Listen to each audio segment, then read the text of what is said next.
Croydon and British Warrior are the two biggest transport games on Roblox, but they handle progression very differently. So which game actually has a better progression system?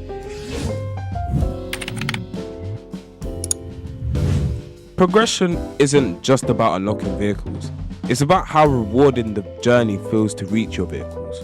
So in this video, I'll be comparing both games based on rewards, priority and long-term progression.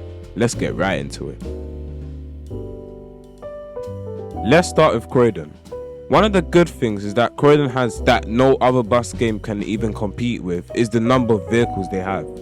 There are hundreds of buses for you to unlock, which will always make there be something to grind for. And another good thing is that the new buses release pretty frequently, so there's always a goal to unlock a new bus. But just because there's loads of positives doesn't mean that there are negatives. The passenger system isn't as rewarding, as you need a max amount of points per passenger to even get an okay amount of points. And when it's rush hour, you have to be on your own route, have to be in a full server and 6 out of 6 points per passenger on a company to even get an exceptional amount of money on a route. The Generation 2 buses are also very expensive, and for the amount of points you earn, it isn't as efficient and could take up to a week to grind for a bus, or even more, depends on the pricing. And even when you do unlock a bus, you might feel happy, but some people might just buy Robux because the grind is long. Another bad thing is that you're constantly repeating routes, and most of the routes are short, so it can become boring easily. Croydon has lots of content, but does more content always mean better progression?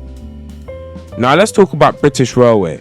Now this game actually has a small selection of trains, which is why they need to be a bit expensive. But to be honest, they're not that expensive. It's only the class 800 that's expensive. But either way, the trains are on an okay range if we talk about prices. One good thing is that the grinding actually feels worth it and pretty rewarding, as longer routes give better rewards and players would feel like they are making progress after each journey to a new train. There's a good progression ladder as well, because the cheaper trains like the class 170 can help you get to the better trains. And even though there are fewer trains, each unlock feels like an achievement rather than another vehicle. Unlike just unlocking another vehicle, every train also changes the experience because different trains have different characteristics. For example, the class 745 and 75 have a faster acceleration, while the class 86 uses a type changer. This makes each unlock feel different. The trains are also very realistic, and that makes them more worth it when you unlock it. There is also a variety of stock as well, but again, with loads of positives, there are negatives. Unlike Croydon with frequent updates, there aren't that much trains that release on a regular basis, which is bad because driving the same train might get repetitive. And they only mainly release on major updates like 1.4, 1.3. And of course, grinding still exists and some of the trains still cost thousands of credits. So while British Warrior has few unlocks, it focuses more on making each one feel important. But progression isn't only about experienced players who already own most of the vehicles. The biggest test for any progression system is when a completely new player joins the game.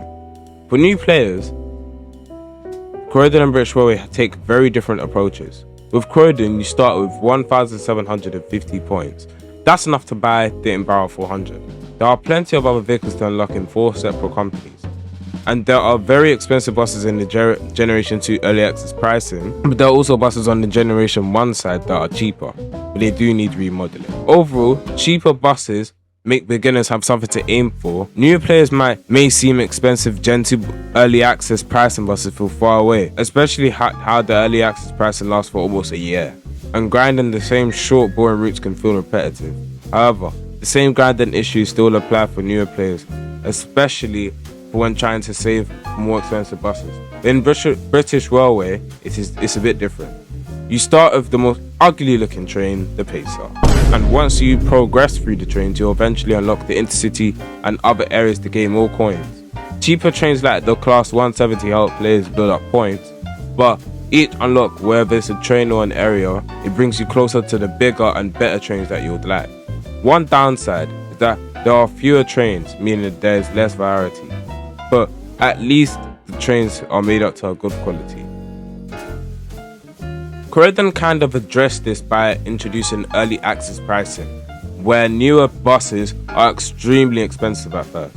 This gives experienced players something to spend their credits on. but it can make progression harder for newer players.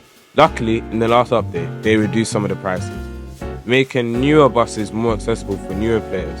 Now, British Railway handles experienced players differently. Older players mainly wait for new trains to release because there's nothing to spend it on, except for the weekly livery thing. New trains do feel pretty massive because they do come every once in a while, but fewer vehicles mean progression can eventually slow down.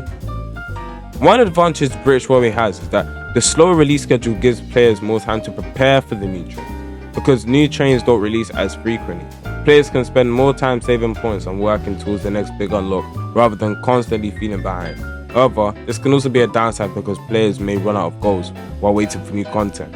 While both games have different approaches, the question is which one actually makes unlocking vehicles feel more rewarding. After comparing both games, I think it's clear that Croydon and British Railway have two completely different approaches to progression. Croydon is better for collecting lots of vehicles, so that means there's more variety and there's always loads of vehicles to unlock. Although older players might eventually unlock everything they want, while in British Railway there is a better sense of achievement. The unlocks actually have a meaning behind it and feels bigger, and the trains feel more unique. Personally, I think British Railway has the more rewarding progression system, while Croden has the better amount of content to work.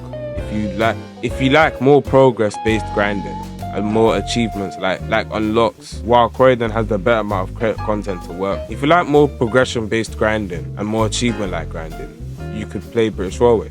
If you are a collector, then play Croydon. But either way, both games are good, and it's not even that both games are bad, it's just that they're good at their own thing. British Railway's reward system might be better, but they're all good in their own way. Anyway, that is all for today's video. Make sure to like and subscribe, and I'll see you in the next video.